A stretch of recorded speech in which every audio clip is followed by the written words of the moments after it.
인사를 나누겠습니다. 오직 예수님밖에 없습니다. 오직 예수님밖에 없습니다. 없습니다. 없습니다.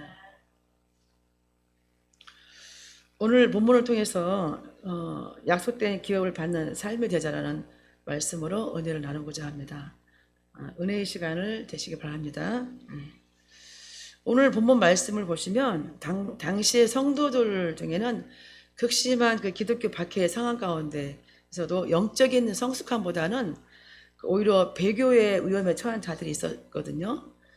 이에 사도 바울은 그들에게 위로와 격려를 하면서 낙심하지 말고 믿음과 오래 참음으로 하나님이 보증하시고 그리스도께서 문을 열어 놓으신 천국의 안식에 들어갈 것을 말하고 있습니다. 오늘 9절 말씀을 제가 읽어드리고 말씀드리겠습니다. 사랑하는 자들아, 우리가 이같이 말하나 너희에게는 이보다 더 좋은 것, 곧 구원에 속한 것이 있음을 확신하노라. 이렇게 말씀하셨어요. 아멘. 예. 여기서 이보다 더 좋은 것이 곧 구원에 속한 것이라고 말씀하고 있는데요. 그 이유를 10절에서 하나님 말씀하고 계시거든요. 자, 10절을 같이 한번 읽어보겠습니다. 하나님은 불의하지 아니하사 너희 행위와 그의 이름을 위하여 나타낸 사랑으로 이미 성도를 섬긴 것과 이제도 섬기고 있는 것을 잊어버리지 아니하시니라. 아멘. 성도들은 하나님의 이름을 위하여 성도들을 섬겼어요. 지금도 섬기고 있다고 말씀하고 있거든요. 그들의 섬김 하나님께서는 기억하시고 계시다는 말씀을 하고 계신데요. 하나님은 우리의 일상생활 다 아시거든요. 그래서 우리를 항상 인도하시고 주관하고 계시는데요. 그래서 우리가 하나님 말씀대로 순종하면서 노력하고 수고한 것을 다 기억하고 계세요. 하나님께서. 그래서 그렇기 때문에 우리는 어떤 어려움이 와도 그 믿음 안에서 끝까지 하나님이 원하시는 대로 주님의 이름으로 성도들을 섬기고 사랑해야 한다는 거지. 예. 이때 우리가 중요한 것은 그 믿음을 위해서 우리가 어떻게 해야 하는지도 11절의 말씀에 하나님 해주시겠거든요. 자, 11절을 같이 보시겠습니다. 같이요. 시작. 우리가 간절히 원하는 것은 너희 각 사람이 동일한 부지런함을 나타내어 끝까지 소망의 풍성함을 이루러. 아멘. 하나님은 우리에게 항상 그 각 사람의 동일한 그 부지런함으로 함께 끝까지 소망의 풍성함을 가지고 나아가라고 했어요. 혼자 가는 게 아니라 같이 함께.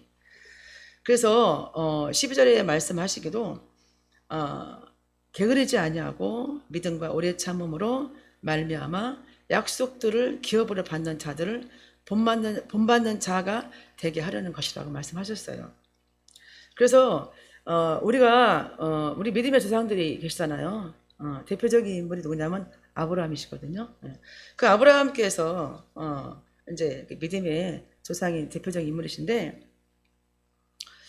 13절부터 15절까지의 말씀을 정리하자면 하나님이 아브라함에게 약속하실 때 가르쳐 맹세할 자가 자기보다 더 큰 이가 없으므로 자기를 가르쳐 맹세하여 이르시되 내가 반드시 너에게 복주고 복주며 너를 번성하게 하고 번성히 하리라 하셨더니 이렇게 말씀하셨어요. 그러니까 그 모든 것들이 사실은 하나님께서 믿음의 사람 아브라함에게 주어진 언약의 말씀이거든요. 이 말씀이. 근데 하나님이 또 친히 맹세하신 언약이세요. 이게 친히 이 엄청난 이 약속의 언약은 아무에게 주어지는 건 아닙니다. 그러면 이 하나님의 그 약속의 언약의 말씀은 어떤 사람에게 주어질까요? 바로 아브라함처럼 믿음의 사람에게 주어지는 하나님의 언약의 말씀이라는 거죠. 그럼 우리가 믿음의 사람이란 어떤 사람일까요? 믿음의 사람은 예수 그리스도를 통해서 하나님의 은혜로 우리가 천국 백성이 되어서 하나님을 전적으로 내가 신뢰하고 의지하는 바라보는 그런 사람이라는 거지. 저 여러분도 그런 믿음의 사람으로서 하나님 말씀 따라가셔야 한다는 거예요.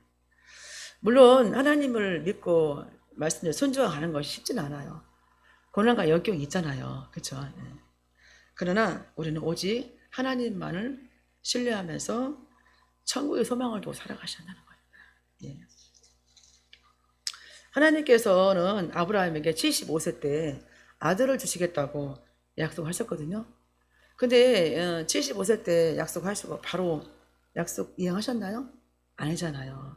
언제 전에 100세 때요. 25년의 세월 흐른 거예요. 근데 아브라함은 하나님의 약속 믿으신 거예요.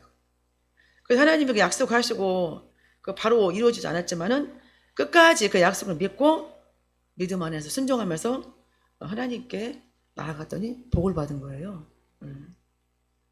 그러니까 우리가 하나님의 약속된 기업은 누가 받냐면 순종의 사람에게 주었다는 거지. 말씀에 순종해서 하나님께 말씀하시는 그 언약을 믿고 나아갔을 때 하나님은 복을 준다고 말씀하고 계십니다. 저 여러분도 아브라함과 같은 그런 하나님이 주시는 언약의 약속을 믿고 오래 참아서 순종하면서 나아가는, 그러므로 복을 받아 누리는 우리가 모두가 되기를 예수님의 이름으로 축원합니다. 또 하나님께서는 17절과 18절 말씀을 보시면 제가 17절 말씀을 읽겠습니다. 하나님은 약속을 기업으로 받는 자들에게 그 뜻이 변하지 아니함을 충분히 나타내시려고 그 일을 맹세로 보증하셨나니 했어요. 하나님의 약속을 기업으로 받는 자들에게는 그 뜻이 변하지 않는 뿐만이 아니라 충분히 그 하나님의 약속을 나타내시려고 그 일을 맹세로 보증하셨어요. 하나님께서. 그러니까 하나님께서 약속을 기업으로 받는 자들에게는 하나님의 뜻이 변하지 않는다는 거예요. 그래서 하나님께서 직접 스스로 언약의 말씀을 주시면서 아브라함에게 하셨듯이 우리에게도 오늘날 하신다 그 말이에요. 우리가 말씀을 항상 가까이 해야 되는 게 뭐냐면 우리가 하나님을 알고 싶고 하나님 뜻이 무엇인가를 알아야 되면 말씀을 가까이 하면 하나님은 다 말씀해 주잖아요. 그래서 결국은 뭐냐면 믿음이 소망을 낳고 소망은 또한 믿음을 더 견고히 세워주는 은혜를 받게 된다는 거죠. 우리가. 근데 믿음이 굉장히 중요해요. 하나님의 말씀하신 것을 믿고 나아갈 때 하나님이 주시는 여러 가지 은혜를 받고 살아갈 수 있거든요. 그래서 은혜는 하나님의 뜻을 세워가는데 굉장히 믿음의 바탕이 되는 거거든요. 하나님의 은혜를 받으셔야 돼요. 내 생각과 내 방법과 내 노력이 아니라 하나님이 은혜를 베풀어 주셔야 돼요. 그래야지만이 내가 하나님 뜻대로 살아갈 수 있는 거거든요. 성도 여러분, 우리의 구원은 하나님의 은혜고 하나님의 선물입니다. 우리가 어떤 헌신과 공로나 나의 인격과 어떤 자격이 있어가 아니거든요. 우리의 사랑으로 또 택해 주셔가지고 또 우리를 하나님 은혜 가운데 인도하신 하나님이 신실하신 하나님이시기 때문에 우리는 그걸 믿어야 한다는 거예요. 사도 바울은 이런 신실하심에 주어지는 것은 바로 하나님이 주신 소망이라고 말씀하고 있습니다. 19절 말씀을 보시면 같이 한번 읽겠습니다. 우리가 이 소망을 가지고 있는 것은 영혼의 닭 같아서 튼튼하고 견고하여 회장 안에 들어가나니. 아멘. 이 소망은 영혼의 닭 같아서 튼튼하고 견고하다고 말합니다. 닭이란 것은 배가 떠내려가지 않게끔 이렇게 고정시켜 주거든요. 그래서 붙잡아주기 때문에 그와 같이 하나님께서 주신 소망을 우리도 이 닭같이 같아서 흔들리지 않도록 우리를 붙잡아 주시고 계시거든요. 그래서 항상 우리가 그 붙잡아 주신 하나님이 계신 휘장 안으로 우리가 인도하여 들어가게 해준다고 말씀하고 계시는 겁니다. 성도 여러분, 소망 되시는 주님을 붙들면서 나아갈 때 오늘 우리에게 필요한 것은 바로 믿음과 오래 참음입니다. 우리가 환난과 또 핍박 가운데도 하나님을 의지했던 수많은 믿음의 선조들은 믿음과 오래 참음으로 끝까지 견디고 버티면서 신앙을 굳건히 지키고 나갔습니다. 그러니까 이 모든 것이 가능했던 것은 하나님의 약속을 믿고 순종하면서 살아가는 믿음의 신실함이 있었기 때문입니다.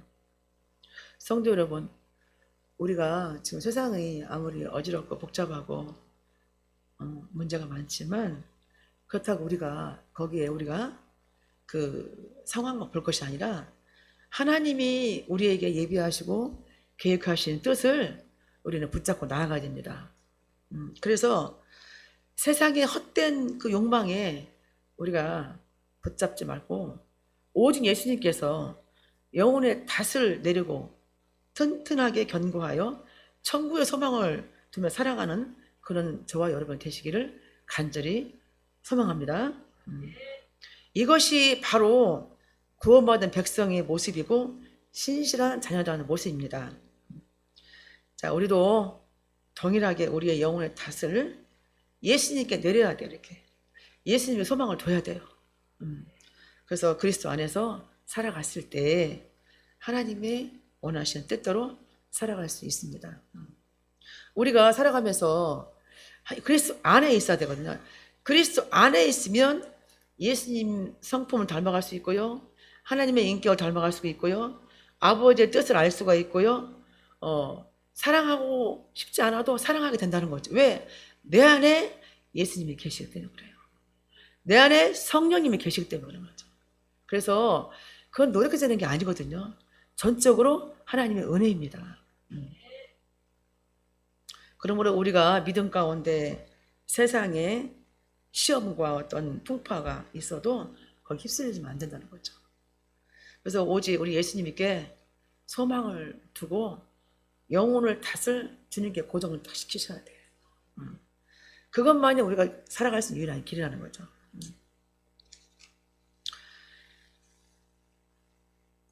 오늘도 이렇게 날씨가 춥잖아요. 추운데 이렇게 갑자기 또 날씨 추워졌잖아요. 그런데 우리가 또 예배를 드리러 왔습니다. 물론 내 의지도 필요해요. 그렇지만 여기 계신 여러분께서는 하나님의 인도하심에 성령님의 인도하심에 예배를 드리러 오신 겁니다.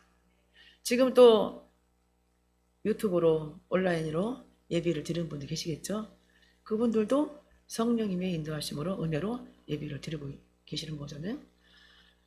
우리가 하나님 은혜를 너무너무 정말 귀하고 정말 존귀한 그런 은혜인데도 하나님은 여전히 우리를 사랑하시고 우리를 항상 인도하시고 우리가 혹시나 넘어질까 또 고난 가운데 실망할까 그런 모습들을 당할까봐 항상 지켜주고 보호하고 계시거든요. 그래서 여러분이 내가 하나님께 예배드리는 것이 얼마나 소중한지 몰라요. 내가 하나님 사랑에 보답하는 게 뭐예요? 예배거든요. 기도거든요. 말씀 의지하는 거거든요. 사랑하는 거거든요. 성도가 어려울 때 도와주는 거거든요. 섬겨주는 거거든요. 아버지의 뜻이거든요. 그런데 믿음 생활을 오래 하지만 가까운 이웃과 성도 사랑하지 않은 것은 한번 생각해 봐야 됩니다. 그래서 내 안에 예수님이 함께 하시고 성령님이 함께 하시기 때문에 그와 같은 것이 그냥 자연스럽게 나오는 거라는 거죠. 여러분, 우리가 예배는 드려야 되고 안 드려야 되는 게 아니에요. 예배는 꼭 드려야 됩니다. 예배 가운데 하나님께서 각자에게 주시는 말씀이 있거든요. 말씀에 깨달아지는 게 있거든요. 우리는 하나님 우리에게 영적으로 항상 깨달음을 주셔야 되고 항상 영육간에 강건케 해주셔야 되고 말씀대로 순종해야 되기 때문에 기도해야 되는 거죠. 오늘 말씀을 제가 준비하면서 참 어려웠습니다. 그래서 제가 전화해가지고 목사님에게 목사님 오늘 설교를 좀 해 주십시오 이런 마음도 들었다가도 아니야 하나님 성령님이 계시니 저는 그냥 나갑니다. 성령 도와주세요. 그런 마음으로 나왔거든요. 근데 정말 하나님 자녀로 산다는 게 참 감사해요. 예, 정말로 이렇게 항상 낙심하다가도 누가 뭐라 하게 되면은 인간적인 마음 들다가도 내 안에 예수님이 계시지 성령님이 계시지 성령님 죄송합니다 라고 회개하고 그럼 또 큰 평안이 찾아와요. 성도 여러분, 우리가 천국 갈 때까지 늘 기도하면서 하나님 말씀대로 순종하며 같이 살아가셨으면 좋겠습니다. 어렵고 힘들지만 그 모든 것을 아시는 하나님께서 우리를 지켜보고 계시거든요. 어려움이 왔죠. 고난 가운데 있어도 그 고난 가운데 하나님께서 무슨 깊은 뜻이 있을 거야. 기도하면서 나아간다라면 반드시 하나님께서 아브라함에게 주셨듯이 뭐예요? 하나님께서 우리에게 내가 반드시 너에게 복 주고 복 주며 너를 번성하게 하고 번성하게 하리라 하셨더니 이와 같은 축복을 우리에게도 하나님께서 주실 줄 믿습니다. 말씀을 맺겠습니다. 우리의 참 소망이 되시는 주님과 늘 함께 동행하셔야 됩니다. 믿음과 오래 참음, 오래 참음. 우리 그리스도인들은 사실 기본적 인내가 기본이거든요. 오래 참음으로 해서 하나님이 우리에게 주신 약속된 기업을 받는 삶을 살아가는 사랑의 교회 모든 성도가 되시기를 주님의 이름으로 축원합니다. 아멘. 기도하겠습니다. 참 고마우신 하나님 아버지, 은혜를 진심으로 감사를 드립니다. 저희들이 무엇이 간데 이렇게 사랑해 주시고 오늘 또 수요 예배로 인도해 주셔서 예배드리게 하시니 감사드립니다. 아버지 하나님, 하나님께서 저희들에게 주신 각자의 또 주신 사명이 있습니다. 그 사명을 잘 이루어갈 수 있도록 저희들의 연약한 부분 만져주셨고 늘 영입관을 강건케 하시고 또 영권, 인권, 물권을 갑전에 채워주셔서 하나님 나라의 그의 의를 위해서 쓰임받는 사랑의 교회 모든 성도가 되게 하여 주시옵소서. 아버지 특별히 사랑의 교회가 올 한 해에 많은 전도를 위해서 기도하고 나아가고 있습니다. 아버지 하나님, 저희들이 기도하고 복음을 전파할 때 성령님 도와주셔서 하나님 택하신 하나님의 자녀들을 만나게 하시고 복음을 전파할 때 입술에 아버지 말씀에 권세를 주셨고 또 택하신 자녀들이 우리 사랑에게 와서 또 영혼을 또 구원받고 또 믿음의 구원의 방주가 될 수 있도록 도와주시옵소서. 그래서 주변에서 우리 사랑의 교회에 오게 되면 하나님의 크신 사랑을 받으며 평안을 누리며 또 하나님의 말씀대로 순종해서 하나님의 기쁨이 되는 모든 자녀가 될 수 있는 그러한 성령님의 임재하신 귀한 교회가 되게 주시옵소서. 하나님, 오늘 예배에 참석하고 또 예배에 참석하지 못한 모든 성도들 늘 항상 영혼이 잘된 같이 범사가 잘 되게 하시고 강건하기를 간절히 바라고 원합나이다. 하나님 늘 그 가정과 가족과 그 생업과 직장을 하나님 항상 축복하여 주시옵고 지켜 주시옵소서. 오늘도 우리들에게 은혜와 사랑을 주신 하나님을 감사하면서 이 모든 말씀을 예수님의 이름으로 간절히 기도드립니다. 아멘.